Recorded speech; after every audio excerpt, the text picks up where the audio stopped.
The following is a presentation of the Force Center podcast feed.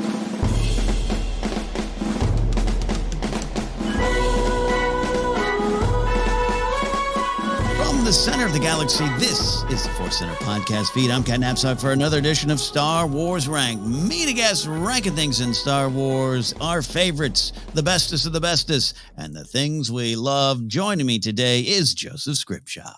It is always a good day to talk about things that we love in general, but also things we love in Star Wars on this podcast. Yes, we will. I tried for a while another show on my old podcast feed called Life Ranked. It just didn't have the same passion because special passion for Star Wars, and you can only rank Del Taco food items so much. So Star Wars. Well, I would be happy to rank like the Star Wars characters who would enjoy Del Taco the most, and maybe combine the two. We did, yeah. That's a long time ago. I had you on Knapsack Fuzz. We did do a frozen pizza thing, I remember. Yes, that was a ton of fun. Yeah. Oh my gosh. The history. We've been podcasting so long here. Today on Star Wars Ranked, we are going to rank our favorite Star Wars pilots. A note up top, and as often is the case, Joseph and I will have a topic, and then we don't really discuss the rules, but we seem to kind of land in a similar little landing spot for the rules. We are not considering pilots who are really good at piloting ships in the galaxy, like, say, Luke Skywalker, Poe Dameron, Han Solo, Harrison Dula, maybe even Leox and Geode on the cusp, but not on this list. Joseph, we are thinking about those characters, those cockpit heroes or villains that are known for being pilots. Yeah, that's exactly the way I approached this when we were talking about this, of like, who are the characters that's like their main noun is Star Wars characters. Like maybe they're fleshed out in books or comics or whatever, but particularly on screen, they're like, who's the cool person in these various space battles, trench runs. And when I just kind of closed my eyes to see images, I had images of, various Jedi, of Ben Solo, Kylo Ren. And it's like, no. I want to pay tribute to the people where we know their character names, but sometimes we know their call signs even better. Yeah. Oh, yeah. And that's the spirit of this one here. And Star Wars Ranked is always about our favorites. In fact, anytime you're ranking thing in Star Wars, even the conversation with your friend at a bar, it's really about your favorites, and we're celebrating that kind of stuff here. So we are not here to debate the fastest, the best shot. That might be why we love some of these characters and why we feel strongly about them, but it's their appearances and their place in the Star Wars story, from movies, shows, comics, and who knows, more, because there's a lot of video game pilots out there as well. Joseph, if you're ready, we are going to begin our list, working our way 5-1 with your number 5. Yeah, so my number 5, sometimes we start with the challenge of right. What problem we had to avoid. And for me, I think it's partially because of, as we often say, we grew up with the original trilogy, and we try to own that colors our perspective sometimes. I had a hard time not making half of this list pilots from A New Hope, from the trench run. Right, yeah. So I had to go like, okay, but, a lot of them could be on the list. Who do I want to put on this list, and why? And for me, I went to Gold 5 Davish Pops Crail. This is not about the quality of his skills as a pilot. It certainly seems to be an absolutely competent, good, solid pilot. This is much more about my relationship with the film Star Wars, because I watched it for many years going, hey, I know who that character is. I know who that character is because like a book or a trading card told me or whatever. But I realized when I started studying for trivia, I have been quoting this brave pilot for years, and I have no idea what his name is. How disrespectful of me. So I enjoyed learning who Davish Pops Crail was, that he is Gold 5, that he's from Dantooine, that he's played by Graham Ashley. But the reason that he is just an absolute hero is because he's got some of the greatest quotes in Star Wars, some of the ones that can absolutely be used in day-to-day life. In particular, stay on target, on target, right? That's him. It's him. Yeah, I mean, like my friends said that to one another during silly moments, during times we get together to talk about relationship problems, and people be like, stay on target. I'm like, okay. No. I got relationship advice from Davish Crail secondhand. Like that's a big deal. Yeah. Sorry, I'll let you keep going on Pops. I love that about him because like I attributed Stay on Target to others for a long time until I too had that moment of, no, it's good old Pops. It's Pops who said that. That's Gold 5. Yeah. And then as many people have, we've had some fun with the jokes about Star Wars and his other famous line. It lends itself to some jokes that I don't need to repeat because people have said them plenty. But they came from behind is a great Star Wars line, and some jokes come up around it. So also like two of the greatest quotes, like even setting aside any making jokes about it, they came from behind is it's a great final line, right? Of like trying to impart the information before your imminent death. Yeah, and a hero, goes down for the fight, goes down for the cause, man. And I love, and he's Pops, he's older, so I'd love him to show up in a lot of other material. Absolutely. Do you think he survived? Did he eject? He ejected. He's got robot spider legs. He's ready. He survived on not hate, but persistence. The other fun thing, because I was pretty sure, I think there is a controversy around him. A couple controversies. So few lines, and yet he is able to generate controversy because he has the line "Lost Tyree, lost Hutch," right? Right. In its Dutch in canon, right? Yep. And then right after that, there's this piece I pulled from Wikipedia. After informing Red leader Garvin Drace of the deaths of Vander and Tyree, Drace refers to him, being Krail, as Gold Leader. It is unknown if this is a movie mistake, an error made by the in-universe character, or Drace simply acknowledging that Krail was now the acting commander of Gold Squadron. I take it as that. I think I always took it as that. Field promotion, man. Field promotion. I take it as a lot of incredibly talented but overworked filmmakers desperately trying to make this thrilling, exciting movie happen and get onto screens in May of 1977. Without the knowledge that decades later we'd be like, his name is Dutch. Yeah. Yeah, a podcast. What is that? So this Pops represents one of the weirdest online fights I got with a listener. I won't say troll. They were listening. I think it was even on Jedi Alliance. It was back in the day. Then I mentioned I like John Dutch Vander, and remember Dutch shows back up in Rebels, right? Mm-hmm. We were talking about that episode. I think Maud and I were, and someone was in the comments like, "You're wrong. His name's not John Dutch Vander. It's Hutch."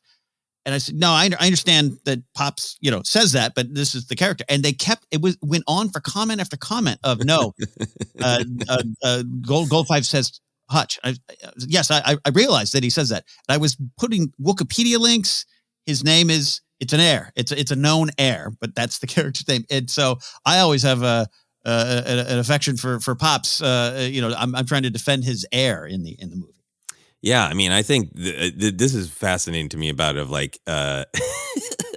that one of his last acts is not only giving them incredibly important information that they came from behind. That's vital, strategic, tactical information. Yeah. But then also sorry, misspoke. Yeah. Your name's Dan and I called you Dave. My bad. Anyway, I got to die now. Look, have you ever, had two dogs at once and you turned to one and called him Rover when it was Barky? I don't know. And who names their dog Barky? I don't know. I never did. I listened to many older people, usually grandparents, when they're maybe upset with someone, running through the name of every person in their lives, trying to remember the person that they're upset with right now. Steve, Benny, Tony, Danner, who am I yelling at? And so I think that's part of Pops' mystique and his art. He's a little older. He's just flummoxed. Dutch, Hutch, I don't know. I can't remember. John, he's gone. Anyway, not here anymore to correct me. So that's what I'm getting at. I guess I'm Gold Leader now. I do really love that though from Drace. That the idea that he was acknowledging you're in command now, Davish. Oh gosh. Oh, you're gone. Oh God. Well. Anyway, so joking around and having some fun with it, but also just in the context of, putting on your serious hat, he's a great stalwart, right? He's older, he's in the fight, he's doing what he can, he's given some good older person advice. Stay on target. Love it. And part of that built-in story to Star Wars, right? You don't know when you're watching that trench run, you don't know where it comes from. You don't know he's from Dantooine. You don't know any of that, but he's been around. He's part of the fight, and he's got a story to tell, and he's part of the landscape. Love that. Yeah, so he's my number 5 pilot. Well, that was going back to 1977 with your number 5, but my number 5 is going to be a little bit more current, sneaking a newer pilot on the list. I think if you've listened to Force Center a lot in the last couple of years, this name was probably going to pop up. My number 5 is Captain Carson Teva. Oh, yeah. Well, what a pilot. But also, I thought about just saying he's the New Republic gumshoe, and that's what he's known for. Shows up in Mandalorian. He was even in the trailer, right? We heard him in the trailer, and we had no idea that a love affair was about to begin between so many Star Wars fans and Carson Tevan. So he, to me, kind of represents that same kind of thing, gray in his beard. He's been around. He's in the fight.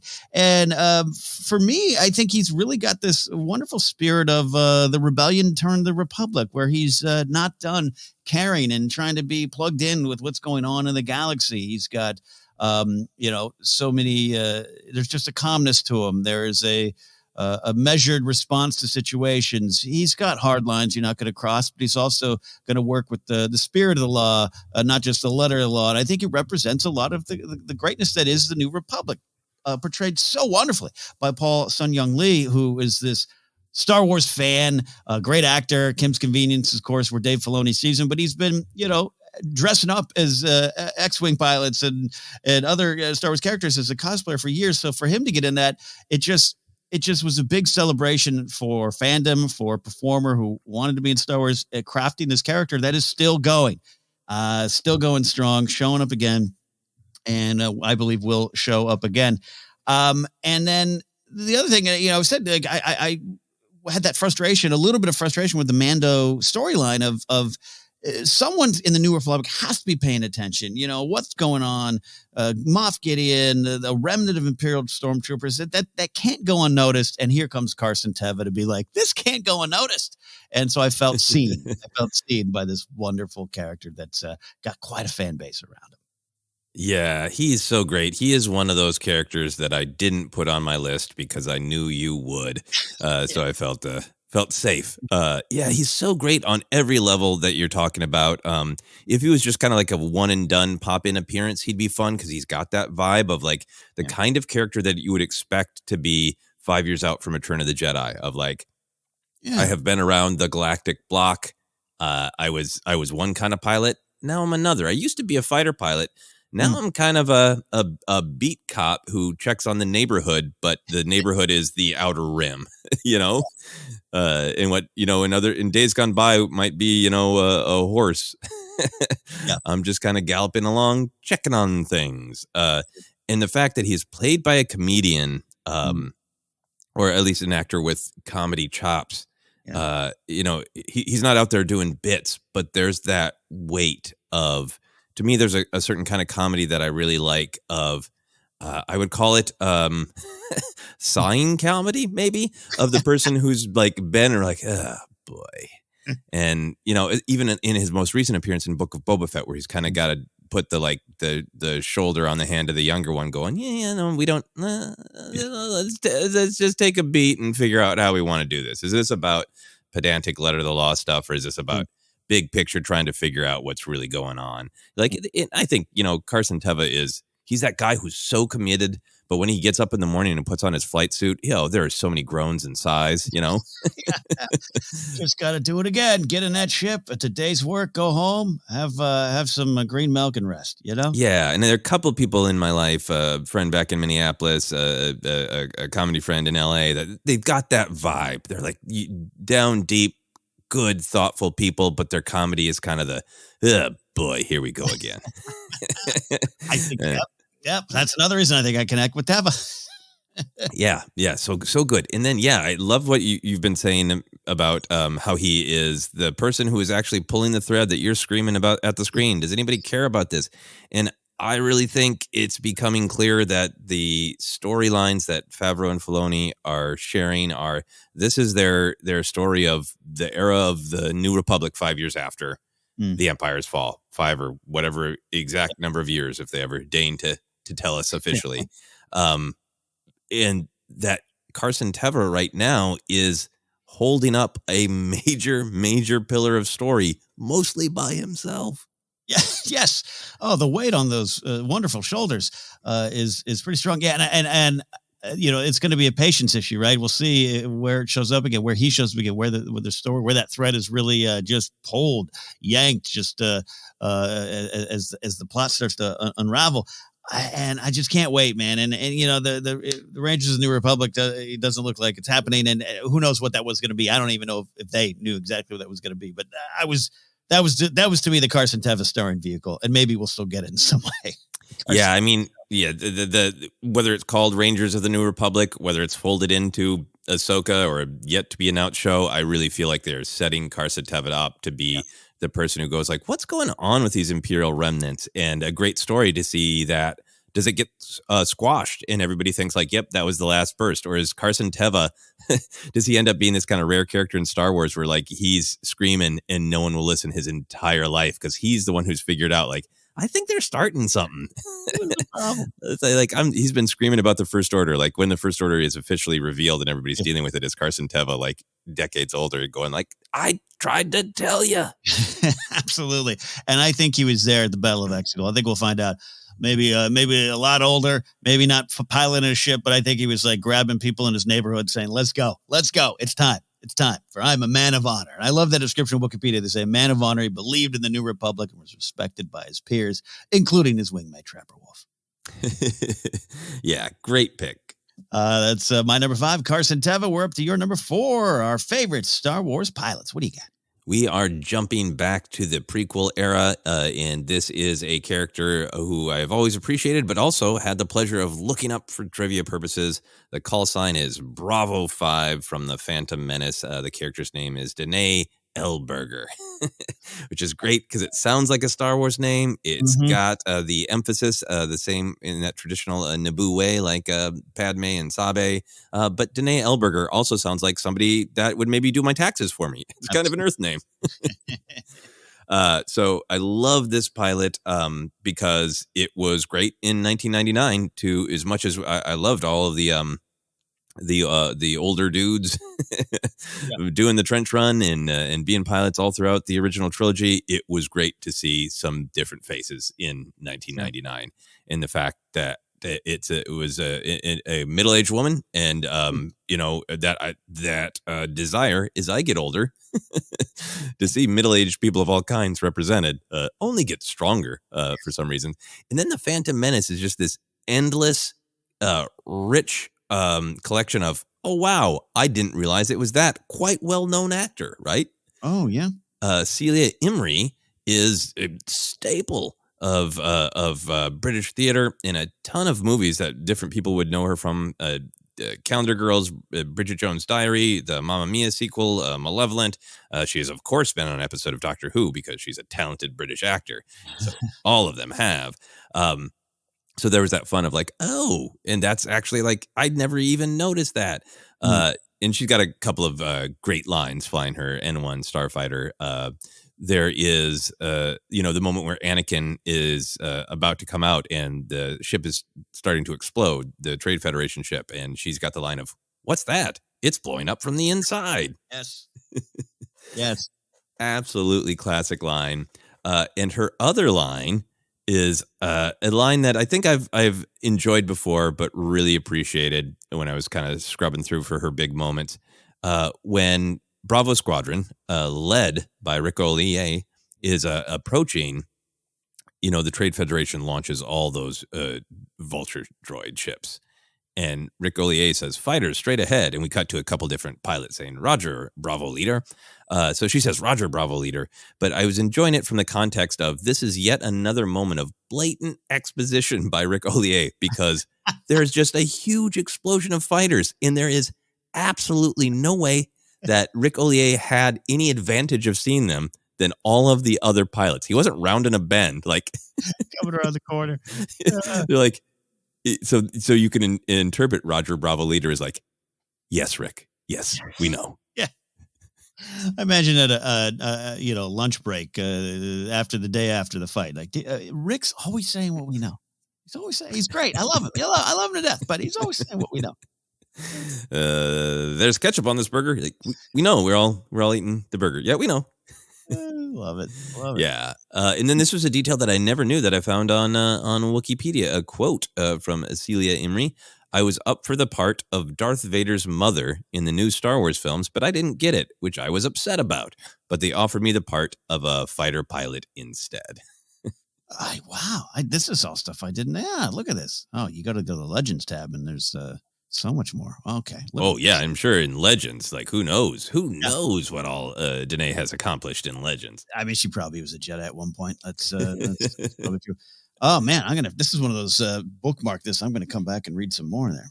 Yeah. So it's just like, I think a part of the thrill of what we're talking about with these pilots are just like that brief snapshot. Talk about tip of the iceberg storytelling on Star Wars all the time, and just seeing a different kind of person, a different kind of attitude in the cockpit is that great tip of the iceberg to make you go like, well, what's their deal? Why did they join? What did they care about? How do they feel about that fight? Is she absolutely flying home and talk to the people in her life about like, it's great that we won the battle. Rick kept pointing out the obvious again. No, I love this. There's a great spirit to it in this volunteer force that defends Naboo. We've been talking about that meaning a little bit in some other places here. And so for her, you're right.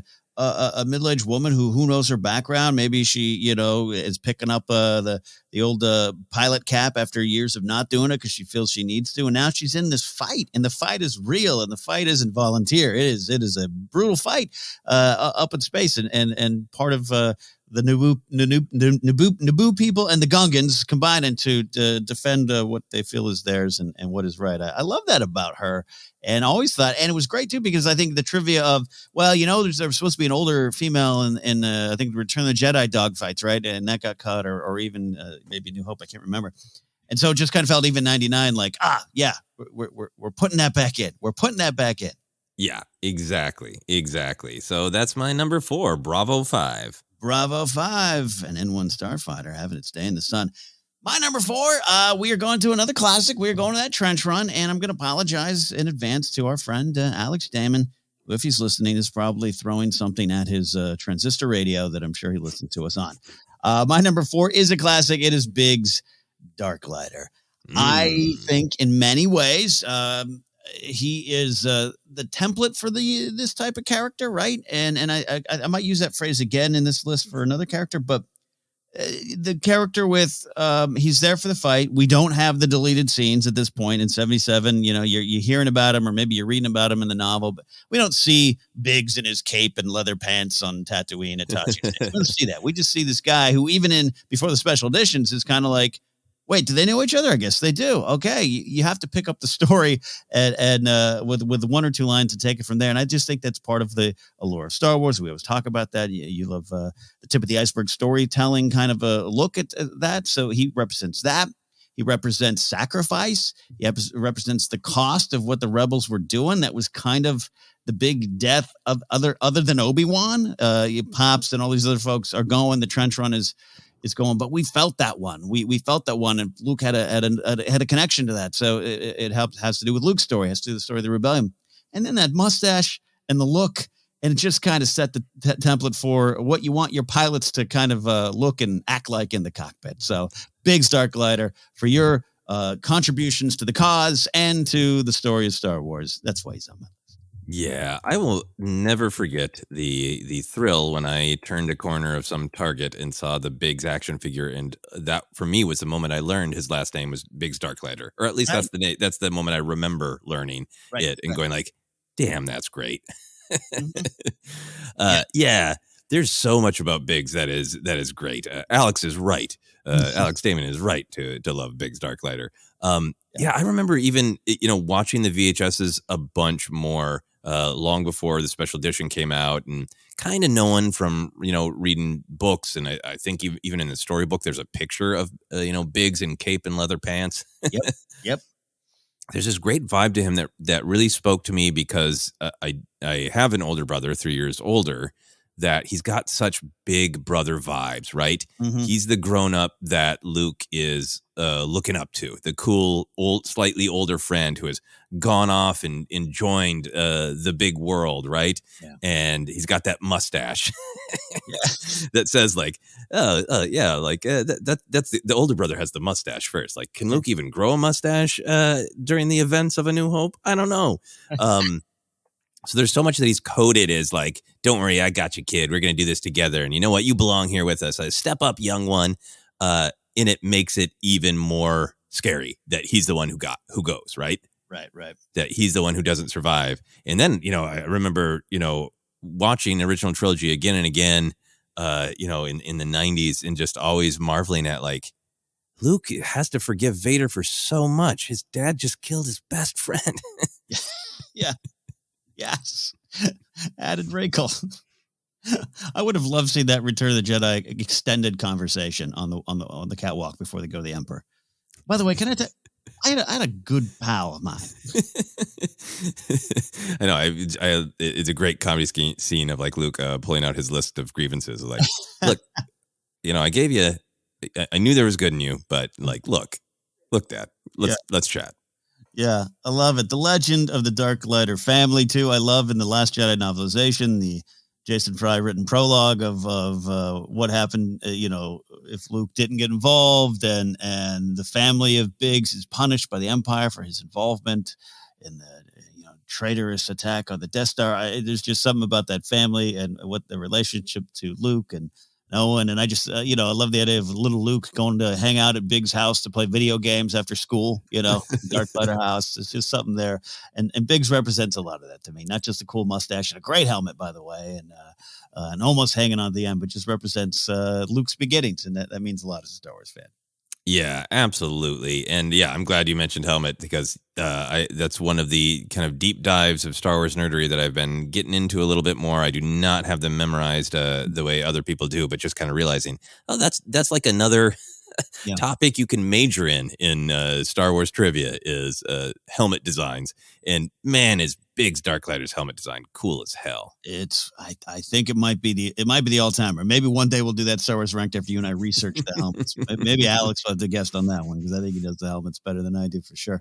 But yeah, Biggs, helmet, mustache, he's got it all. And rest in peace, Big. But he's my number 4, which means we're up to your number 3. My number 3, we are flying into the books. This is one of my absolute favorite pilots, so I had to include him.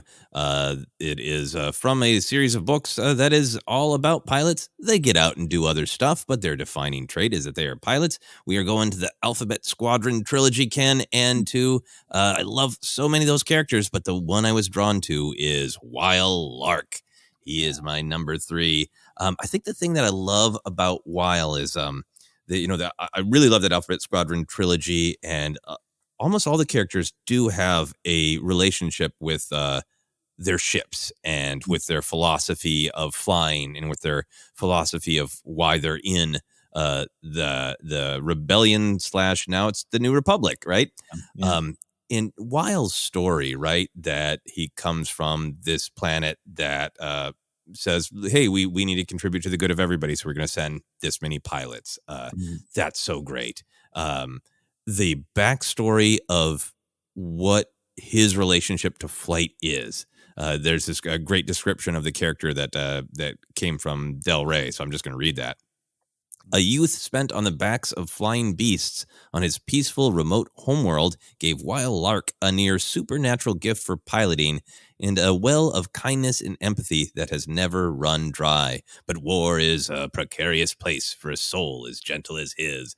That's everything that I was going to say, and I found it on Wikipedia. So I thought, you know what? I'll just let Wikipedia do some talking. But that's really what it is. The he's in some ways feels like the ultimate pilot because that's his culture. It's not an and also, right? Yeah. It's just like who he is in the fact that he can translate that just sort of natural understanding of flight from the organic experience of riding a beast on his, fantasy homeworld to the science fiction of flying, a fast ship, an A-wing, a stripped down, you make quick turns A-wing. That's so cool. And then on top of it, I feel like he is in some ways as a character, he's kind of talking to Luke Skywalker in A New Hope, right? Because he's the young guy who means well. He's the guy who would say, I care, the same way Luke does in A New Hope.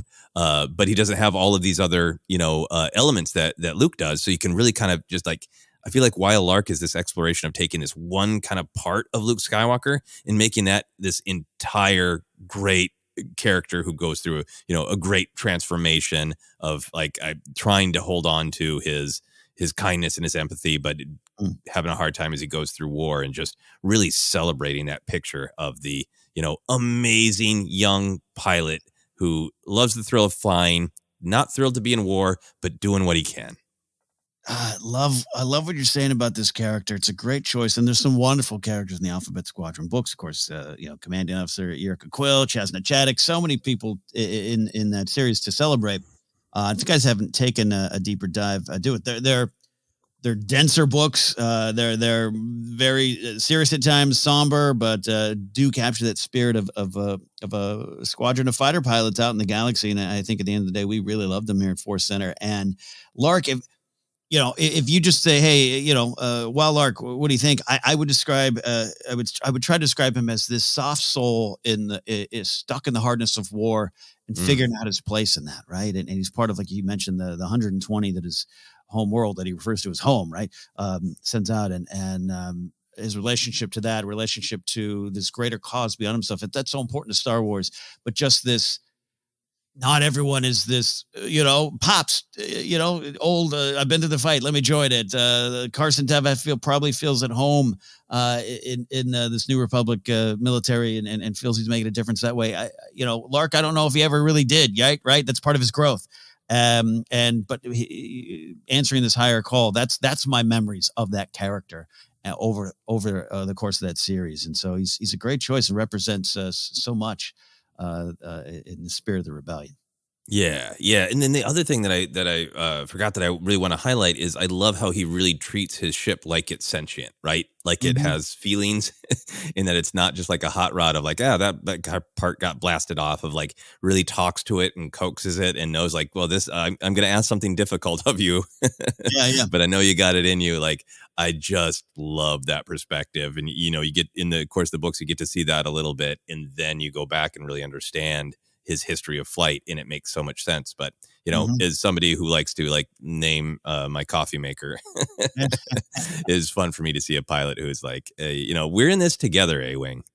Yeah, absolutely. And his relationship with the TIE fighter pilot that he knows for a while is Blink. Like, just everything about him is a different approach to joining the fight, but keeping in line with a lot of things Star Wars talks about. Oh man, good choice. Absolutely, yeah. So the Wild Lark is my number 3.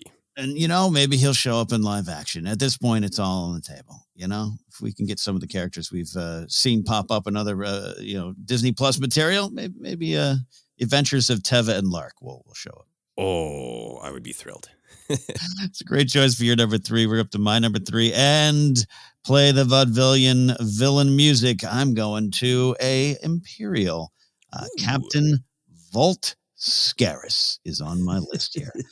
I was trying to think, I don't want to celebrate the bad guys, but this is also about, this list is about our favorites and the emotions they cause to spring up in our Star Wars hearts.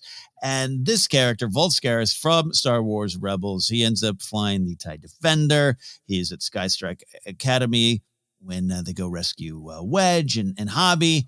And he's got the look, talking about mustaches with Biggs Darklighter. Darklighter's got that cool 70s rock mustache there, like he's going to open up for Hall & Oates bread in Chicago. Volskaris has got it's 1885, and I'm going to, drink your milkshake. Like, here I am. timing might be off on that character. I know. And I think that's, I love that. I love having, if we got fighter aces, I like to have kind of their counterparts on the old bad side there. It harkens back to some G.I. Joe stuff. It harkens back to maybe even some, older war films or something. And it just kind of rounds out the Star Wars world, that they aren't just these faceless TIE fighter pilots that get blown out of the sky sometimes rather easily.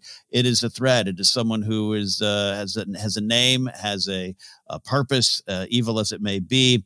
And like I said, when they show up, you're in trouble. And I just love having him in Star Wars Rebels, representing that for the crew of the Ghost and the Rebel Alliance at that time, and is working with Thrawn, and just showing the TIE Defender showing up in Rebels was fun too. So everything about it. Play the music, play the ominous organ music. Volskaris is my choice.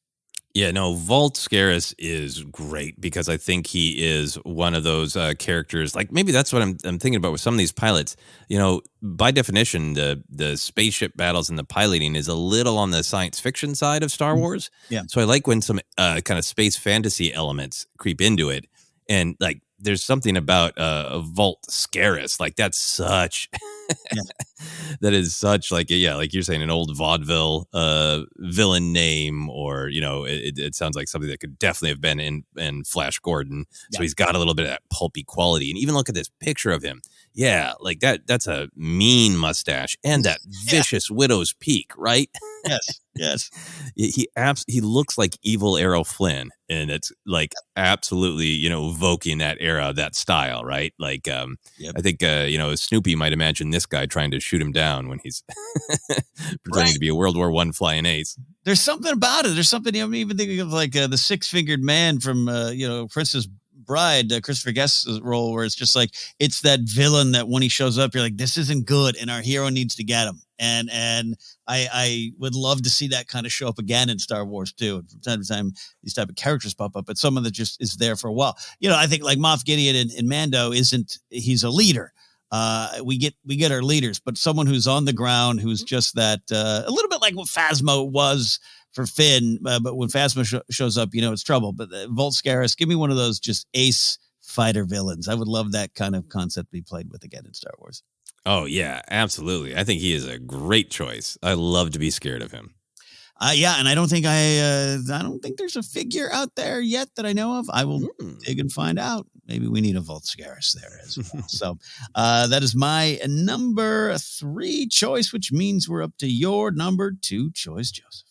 My number 2, we're going animated as well. We're going to Star Wars Resistance. Star Wars Resistance is one of those great shows that had some time set aside for the pilots. There was a lot of focus on the pilots. There was a great racing team who ended up doing a lot of combat as the show went on. And there is a character that we both like. We've talked about before. Not surprising given some of our tendencies. A lot of great characters.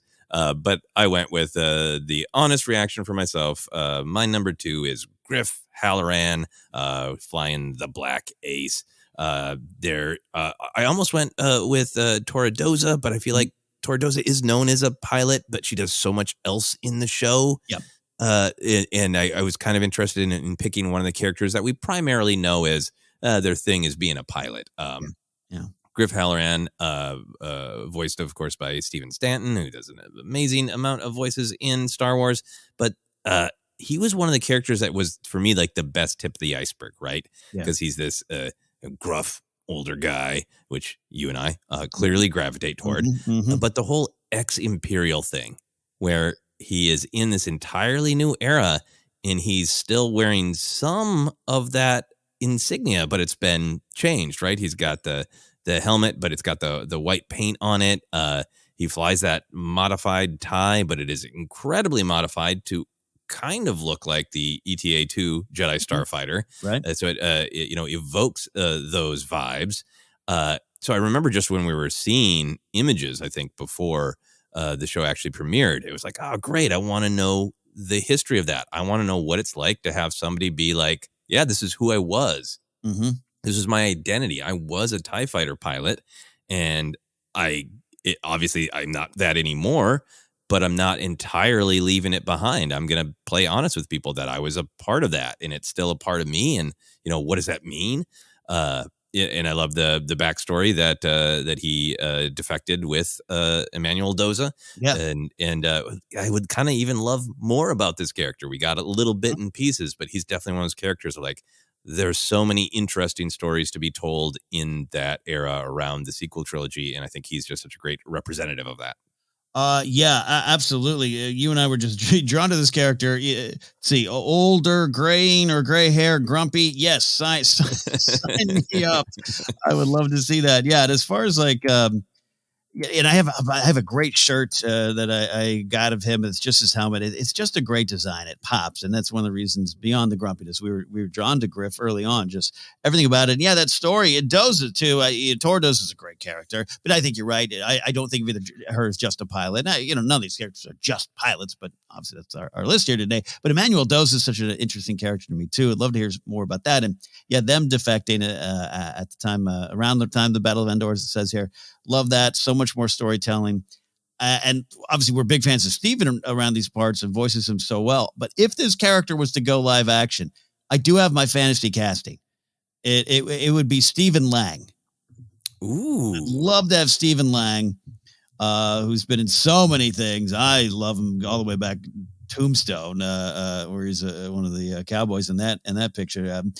So many movies he's been in, Avatar, of course, a lot of people know him from, but Stephen Lang, who is who kind of looks older, gray, buff, grumpy. Like, put him in live action. Like, you sync up the timelines, put him in there. Yeah, Griff, everything about him, and I just love that. I don't think we get enough. I mean, there's great stories, but I don't think we get enough of defecting from the Empire. Singer and the Aftermath series represents a lot of that for me too. But I love that and how that would happen, and that would make sense. And how do you deal with that? And what's your identity and why you made those choices? Bodhi Rook is probably the best example of a whistleblower helping the galaxy, but I'm sure he's not the only one. Iden Versio. It's funny. I'm thinking of other examples as I'm talking about it, but I do like that. I do like that being analyzed. So Griff represents that for me as well.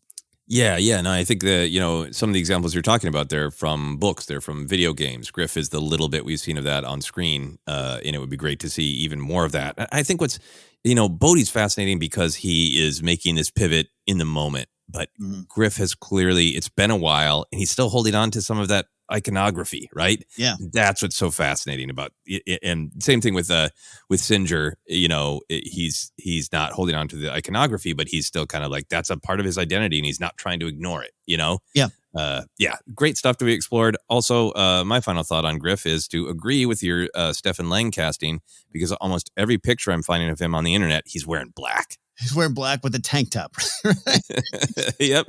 He's ready. He's ready to be Griff Halloran. Yeah. So, all respect to Steven, who will, I'm sure, have more voices in Star Wars. But if we go live action, I'm rooting for that there. But we'll see. That's a great list. Great. It's like you almost chose an Imperial ace, right? He kind of is. I got as close to an Imperial ace as I could.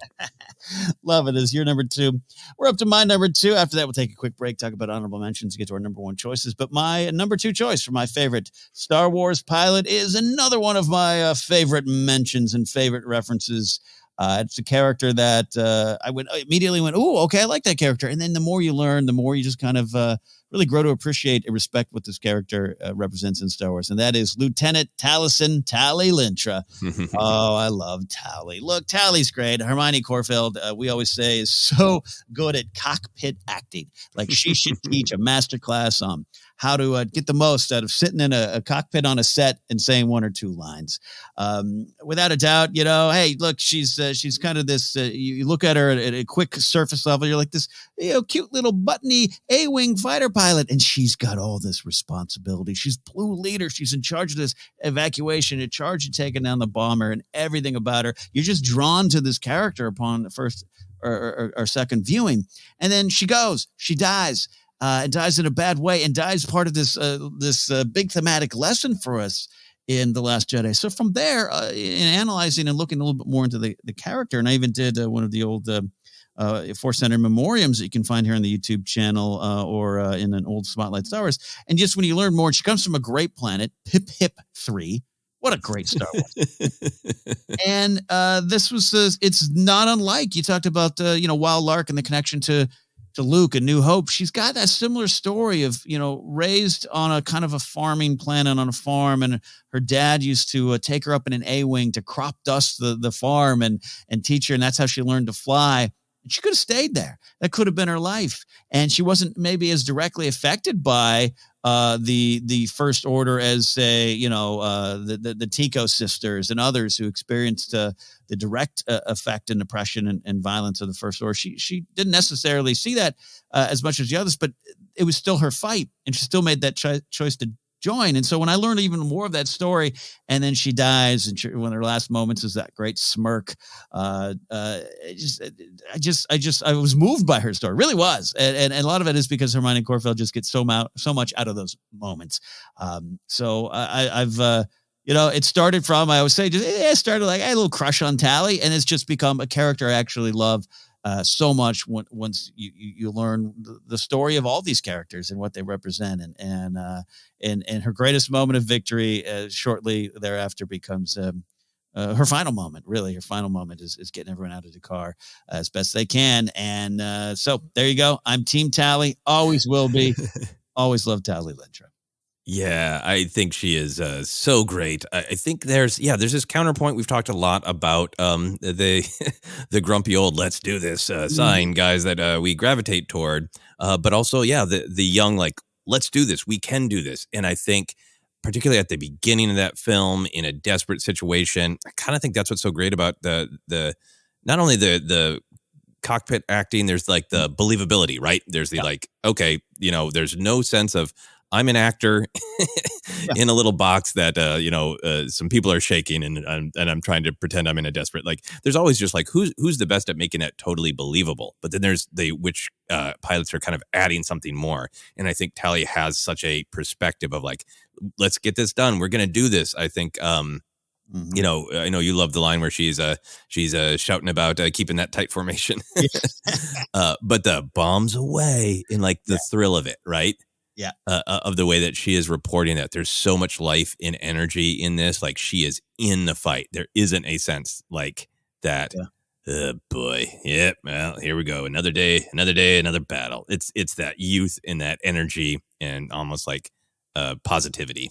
Yeah, absolutely. Yeah, the younger generation knowing that this fight is theirs and not questioning that for one moment and getting in there. And she's got the great friendship with Stomarani Stark, another great pilot as well. But love everything about it. Love what you're saying there, what she represents. And you and I can celebrate our grumps, but sometimes the next generation has to come in and take the lead, and she does it so well. Yeah, absolutely. A great pick. Yeah, had to include some Tally there. Had to include Tally. That is my number 2 choice, which means we're almost up to our number 1 choices. But we're going to take a quick break here on Star Wars Ranked and come back with some honorable mentions and get to our number 1 choices for our favorite Star Wars pilots. Stick around. Star Wars Ranked.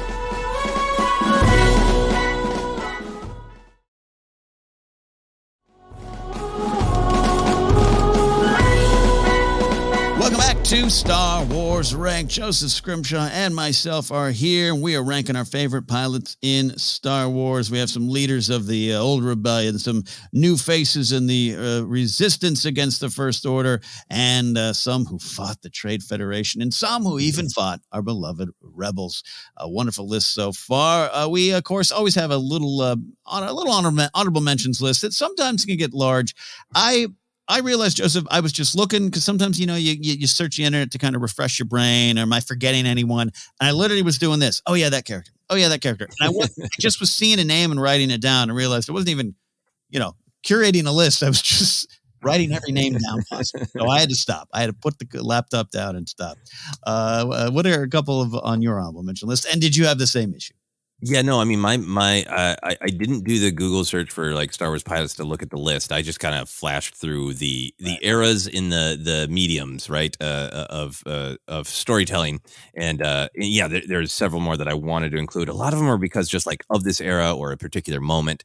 But speaking of eras, the first honorable mention on my list is Loyal Clone Oddball. Yes. I love how much, we get to see that, oh man, the clones have these rich lives. They're individuals. They have names, and they have specialities. And Oddball is a pilot, and I love just he pops up every now and then. And when we're watching Clone Wars Report, I have such a thrill of like, hey, it's Oddball. He's back again, and he's a pilot. Capital P pilot. So a lot of respect for old Oddball. Yeah, and then jump into the sequel era. Tally is a great pick, but a couple others that I like. I like Kai Threnali. I kind of like that Elo Asti is there. Got the great Beastie Boys name, and then dies, and then there's Kai. But I like him. He pops up. Obviously, he's in flight in that, but he has that great moment we both love in The Last Jedi where Poe is kind of agitating. Is that Holdo? Battle Chiron Belt? Yes. Holdo, and pops up, and Kai's trying to talk him down, and just goes, Poe. I was watching Last Jedi a couple weeks ago, and I was just dying at that moment. It's an underrated moment of Poe, like he just knows. Oh, don't do that. Don't do that. And yeah, he's having some great conversations at the end there in the Falcon is a survivor. So he's a great pilot. Also wanted to shout out Jess Tester Pava.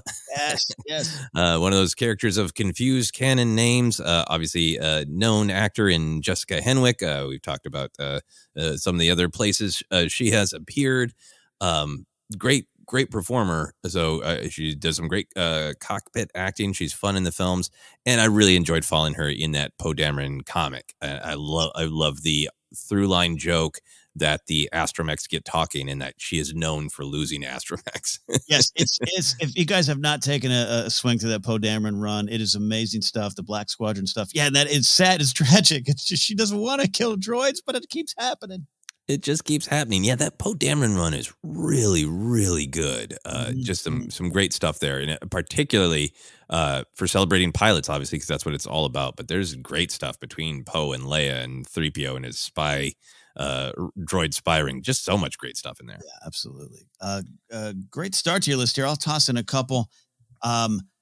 I go into the comics. This is, but someone who is technically in canon in the films. This is a pilot from Alderaan, who, of course, survived the disaster there, and it's becomes a key. I was going to say is one of Leia's friends, but becomes one of Leia's friends, and it is the Y-wing pilot Evan Verlaine, or Evan Verlaine, if you want to say that, because why say a Star Wars name properly? Just create the person you want. But I've always said Evan Verlaine. She is like a tall blonde pilot, and you first meet her in that 5-issue Leia run early in the Marvel Comics run in 2015 range. And she's not happy with Leia. And she's not happy with Leia because she's like, I knew your mom. I trained, took courses. I'm a student and child of Alderaan, and the planet's gone. Our people are gone. And you're like, business as usual. Like, what's up, Ice Queen? Like, what are you doing? And she approaches Leia from that side, which kind of addresses we always talk about the thing about Leia that might have not been written correctly in New Hope, maybe overlooked by George and everyone, but Carrie Fisher plays it in such a way that you can now just take this as that's a part of who Leia is. And yes, there's tragedy, but we'll process it as we move, and then we can't give up the fight. And that's so much of Leia, and Leia experiences that, and she's kind of like, hey, back off. Like, here's who I am. And they end up through communication and mutual respect, they become great friends. And she shows up again, I believe, in the Resistance Reborn novel. She appears every now and then. Mm-hmm. And in canon, she is that Y-wing that flies away from the Death Star after Luke destroys it. She's the surviving Y-wing pilot of the Gold Squadron. And for me, a Y-wing fan, that was one of those early moments in new canon where I guess you can either love it or not. You get an answer. But I've always wondered for years, who was that pilot? Because I love the Y-wings. And now I have my answer, and it's just wonderful character that I love her relationship with Leia. I love that what comes out of it. I love that through her and her interactions with Leia, we get to get some answers from Leia about the big questions around some of her actions. And I just love everything about the character. Yeah, I'm so glad you picked this pilot. Such a great character, and I'm totally with you. Of like, again, watching the original trilogy on VHS again and again, and going, "Who's in that Y-wing?" Right, and then And sometimes when you've been wondering forever, you get a fun answer, and it's maybe a little bit of Star Wars weirdness of, it was a squid guy and they were best friends with Salacious Crumb or what, sometimes you get those answers that are like fun. Yeah. To have an answer that's so meaningful yes, and propels the story, that's a survivor of Alderaan who knew Brea Organa and is not going to let go what happened to Alderaan.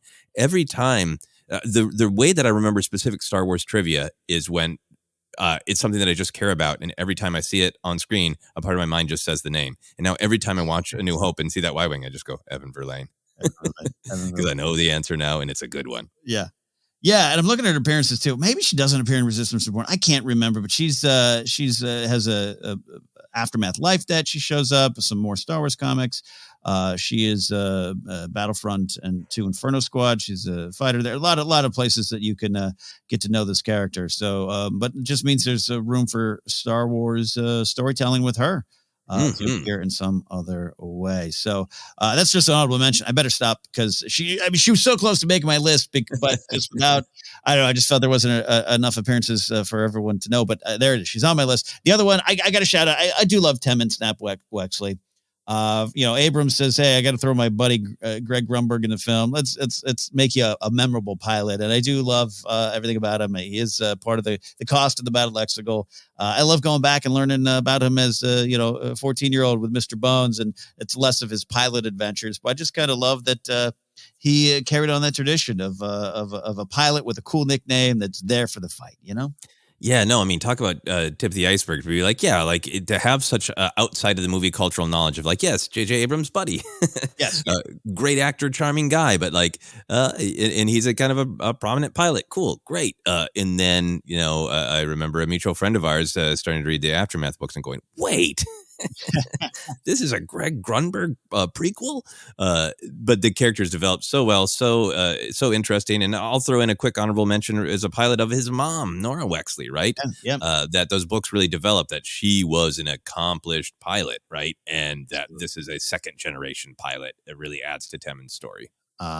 Absolutely, indeed. Another one on my list is classic. I thought about, again, this is when I at the point where I was literally writing down names because I love them all, right? That's what being a Star Wars fan sometimes is.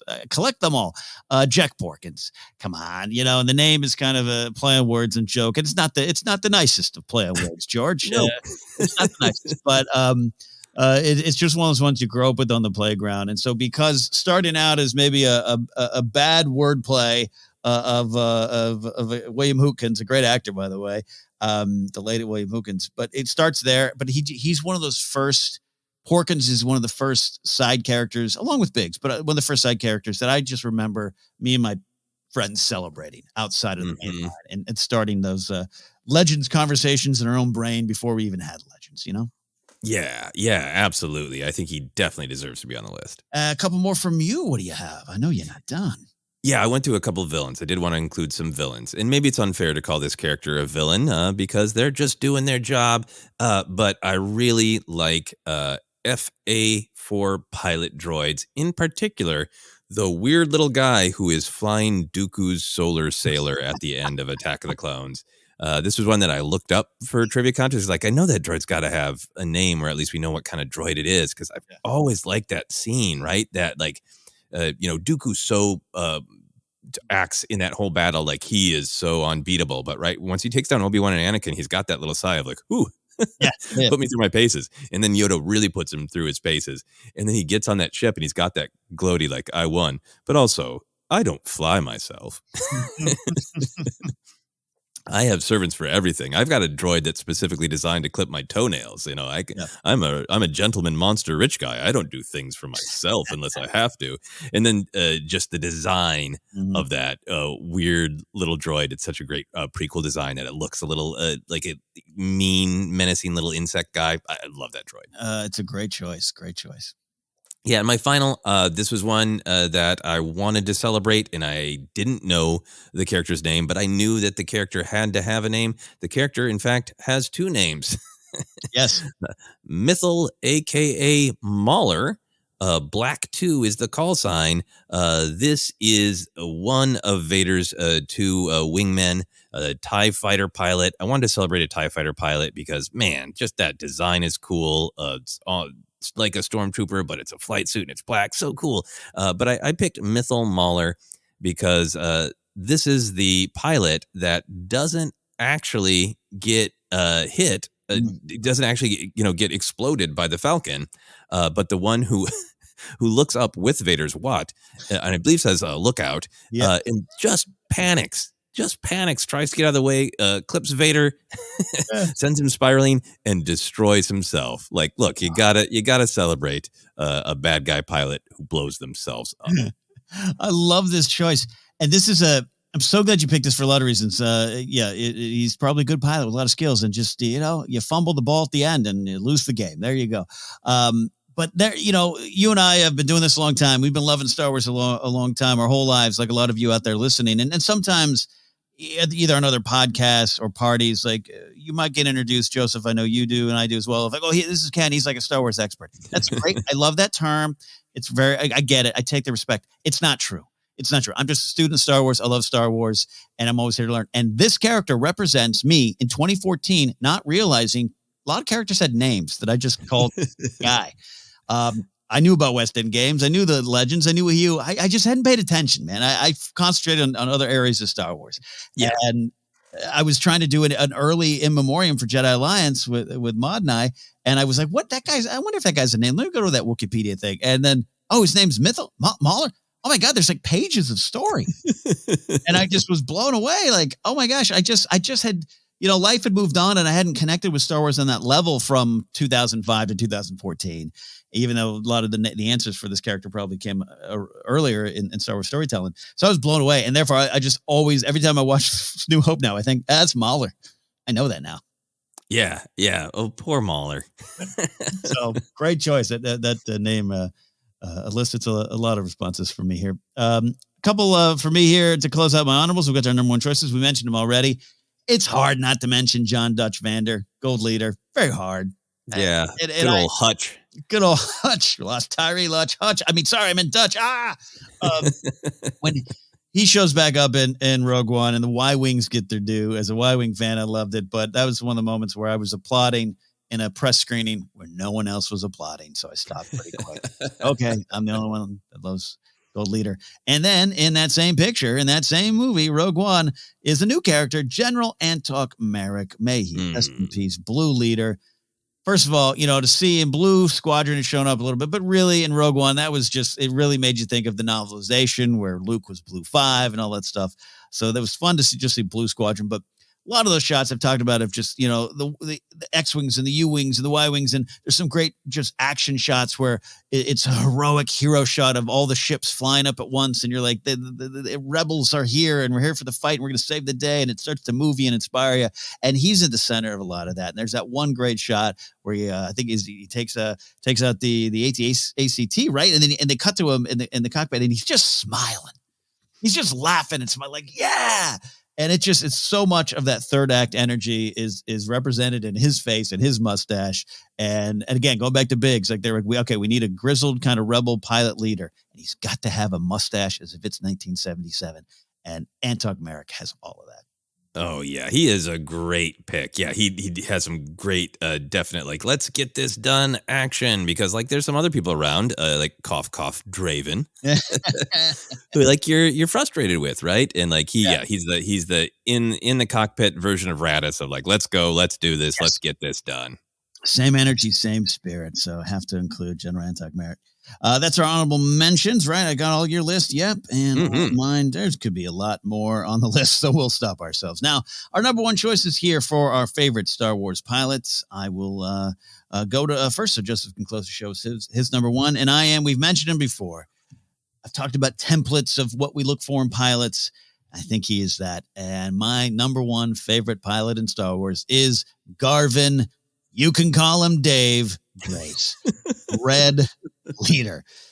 I love this guy. He's now featured prominently in my stand-up act. And the fact I make a reference, and as always, either the crowd loves and applauds because I've just made a reference to Dave Drace, Or people go, I don't get that joke. And then my follow-up is the fact that I know that name says a lot about the situation I'm talking about. So I love him. I love the connection to him. And same thing, the template. Grizzled leader, red leader. He's got a story. And yeah, you can go to that deleted scene, put back into special editions, and then taken away. And cut again of him talking to Luke as Biggs. This is my pal Luke. Oh, Skywalker. I knew your dad. Yeah, we went to high school together. Paraphrasing there, of course, but great little scene. I love everything about him. And just, again, template for grizzled rebel pilot, template for that leader, template for a weird nickname that tells more of a story than you know. And just being a part of that pew, pew, pew of Star Wars. And then the sacrifice of committing yourself to the cause is there as well. And he gets so close. Negative. It just impacted on the surface. One of my favorite Star Wars lines. He's so close, but the Force had another hero in mind. Yeah, there's so much that's great about Garvin Drace. You know, I knew Red Leader. I loved a lot of his quotes. It was, I don't know, 5-6 years ago that I learned he had the nickname Dave, which I love so much because for me, nicknames are for making your name cooler, right?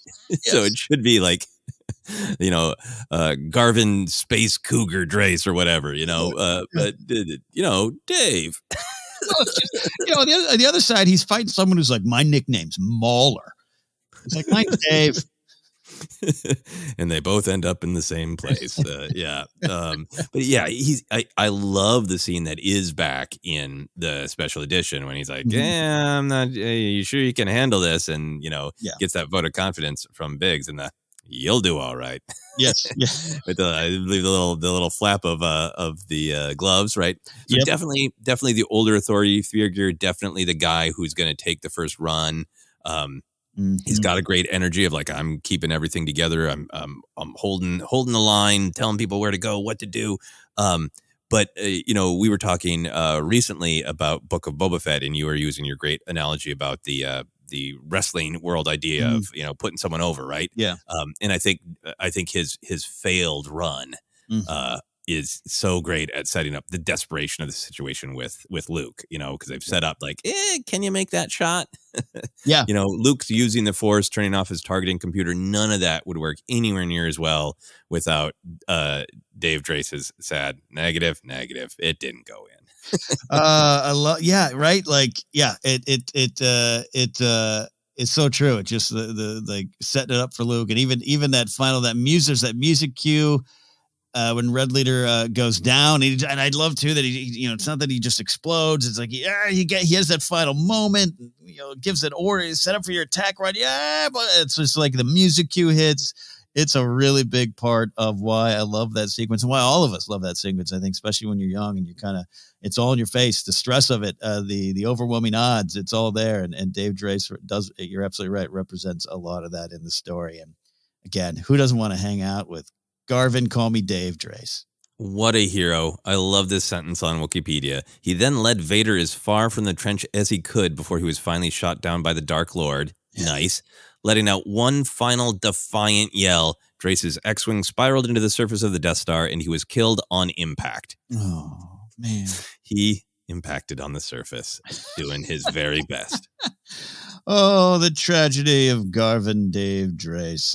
But I love him, and he's my number one choice for my favorite Star Wars pilot. Joseph, we have reached your choice. What is your number one choice for your favorite Star Wars pilot? This is one of those times where I considered something else, but I was like, no, just be honest. To me, from my perspective, he's the number one pilot because he is the pilot growing up with the original trilogy. My number one is Wedge Antilles. How could it not be? Yeah. I think, you know, again, growing up with the original trilogy, he was one of the original deep cuts. It's bonkers to imagine him as a deep cut now in the kind of fandom world that we live in, right? Where you can see the corner of a book in an MCU show, and then there'll be 8 articles about the thousands of times that's appeared and the significance and how it's going to relate to this character. Like, we just don't live in that world as much anymore. But back in the day, did you know there's that, if you watch, there's that one pilot who lives through everything, and he's actually kind of cool. He actually does have a decent amount of screen time. And then, of course, he explodes in the EU books, which I didn't read a ton of those books. But he's also just he's tremendous in the Aftermath books. I think I love